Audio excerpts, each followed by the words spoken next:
Spalio 3 dieną juodasis mėnulis perėjo į mergelės teritoriją. Gera naujiena, stipriai liūto ženklą išreikštą turintiems žmonėms.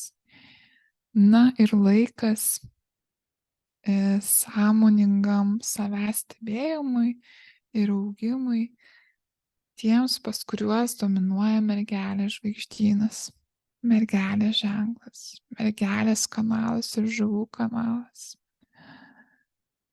Šio laiko nereikia bijoti. Jis skirtas ne baimei, jis skirtas augimui, asmeniniam savęs stebėjimui ir akylam stebėjimui. Ypatingai tokių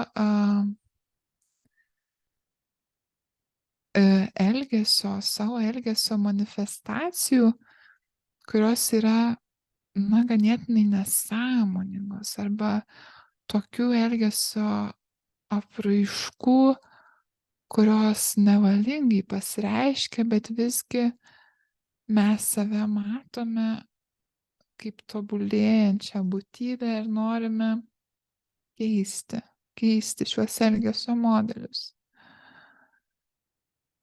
Juodasis mėnulis visą astrologinį ratą, ar ne, jisai apeina per 9 mėnesius. Ir žmogui gimimo momentu jisai visuomet užims, tik vieną, ar ne, ženklą, ir tik vieną būstą, vieną teritoriją, kuri bus labiausiai jo veikiama. Tai šis laikotarpis bus, sakykime, labiau kviečiantis asmeniniam augimui tuos žmonės, kurie savo juodąjį mėnulį turi mergelės žvaigždyne. Ar ne, prigimtinį juodąjį mėnulį, tai yra gimimo momentu jisai stovėjo, užėmė poziciją mergelėje. Na žinoma, arba jeigu mergelės ženklas yra ypatingai išreikštas, jeigu yra dangaus kūnų sambūris, ar nebuvo žmogaus gimimo momentu. Po šiuo įrašu pasidalinsiu datomis ar ne metų intervalais, kurie parodys žmogui, ar jo juodasis mėnulis yra būtent mergelės žvaigždyne, nes visgi šis įrašas yra apie jūs. Ir koks patarimas? Tai patarimas žmogui yra visgi, ugdyti savyje kantrybę, ramybę, savistabą ir kantriai, ramiai, tiesiog stebint save, galima netgi vesti dienoraštį ir žiūrėti, kokios savybės išlindo ir ką aš norėčiau savy pakeisti.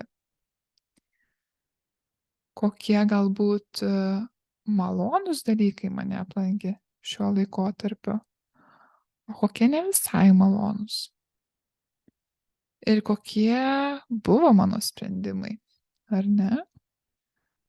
Ką man pamėtėta situacija davė? Ko mane išmokino? Ar aš galiu įžvelgti pozityvumo iš pažiūros atrodančioj, nedėkingoj situacijoj? Galbūt jinai turi savo žinutę. Kviečiu nebijoti šio laikotarpio. Vėlgi, tai kiekvieną žmogų aplankantis laikotarpis, kuomet mes kviečiami daugiau atkreipti dėmesį į savo elgesį. Kuomet tai liečia visgi mergelės ir žuvų kanalą, tai ypatingai taps svarbus momentas tarp gebėjimo derinti materialų pasaulį su dvasiniu pasauliu. gebėjimu nutiesti tą tiltą, kuris yra harmoningas tarp šių dviejų pasaulių. Ir sakykime, jeigu aš esu toks ar tokia, kuri labai kreipia dėmesį į detalės, į smulkmenas, gyvena taisyklių apsuptyje, save varžo įtempta dienotvarkė, tūkstančiais darbų, kurie yra iškelti, bet dar nenuveikti ir aš negaliu ramiai miegoti, nes aš dar neįvykdžiau pareigų. Reiktų kelti klausimą. O kurios iš tų pareigų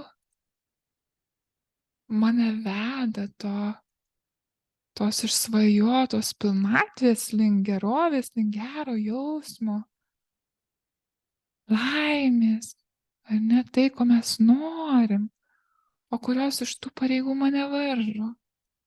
O tas varžymas sklinda toliau ir varžo mano aplinkinius. O kaip man paskirti laiko sau, kad aš pagaliau galėčiau atrasti ryšį su tuo kitu savimi, tuo dvasiniu savimi, o gal jisai man gali tapti ta kelrodė žvaigždė, kuri parodys man tą vertybinę ribą, kaip man susidėlioti prioritetus ir tiesiog įnešti lengvumą į savo kasdienybę, išlaisvinti save nuo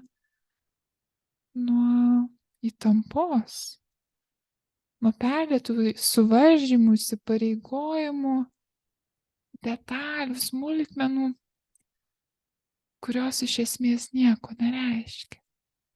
Nieko nereiškia, jeigu mes pažiūrėsime iš plačios perspektyvos, pasitelkę savo nematomą dvasinį matymą. Tai mergelėje turintiems juodąjį mėnulį kviečiu paskirti laiko savo, ypatingai vienumoje. Kam? Jau vien tam, kad atrastumėt ryšį su savimi pačiais. Be nepaskirto laiko savo, tai vėlgi, ar ne, žmogus įsisuka į tą darbų, užduočių, tikslų ruletę, kuri niekuomet nebus pasotinta. Vienintelis vaistas čia yra paskirti laiko savo.